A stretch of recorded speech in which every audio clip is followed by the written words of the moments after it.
जैसे ही बाबा साहब भीमराव अंबेडकर जी का नाम आता है तो कहते हैं कि ब्राह्मणों ने उनके साथ शोषण किया, ब्राह्मणों ने उनके साथ छुआछूत करी, ब्राह्मणों ने उनको पढ़ने नहीं दिया। यानी जैसे ही बाबा साहब का नाम आएगा यानी ब्राह्मणों में और दलितों में वैमनस्व की जो छवि है वो तुरंत हमारे मन में आ जाती है। ठीक है, ये आधा सच है, लेकिन आधा एक और सच है जो किसी ने हमको नहीं बताया।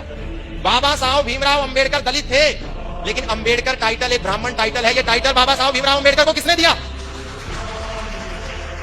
बाबा साहब भीमराव अंबेडकर के पास जब पढ़ने के लिए पैसे नहीं थे, धन नहीं था, संपत्ति नहीं थी, संसाधन नहीं थे, तो वो लंदन पढ़ने कैसे गए?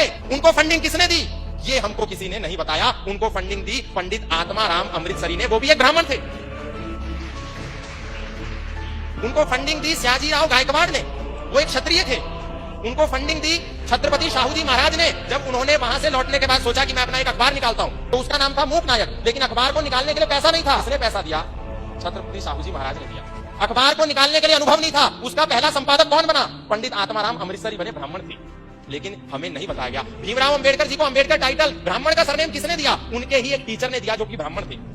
ब्राह्मण को गाली देना बहुत आसान है, लेकिन समाज को जब तक हम यदि सत्य नहीं बताएंगे तो फिर ये समाज ब्राह्मणों को गाली देता रहेगा और इनका मुंह कोई बंद नहीं करेगा। हम सारा हिंदू समाज बाबा साहब भीमराव अंबेडकर का जितना सम्मान करता है उतना कोई नहीं करता, लेकिन समाज को सत्य बताने की भी आवश्यकता है। कोई राजनेता खड़ा होता है, ब्राह्मण को गाली देता है, कोई सामाजिक कार्यकर्ता खड़ा होता है, ब्राह्मणों को गाली देता है। किसको देखो, ब्राह्मण को गाली देना सबसे आसान है।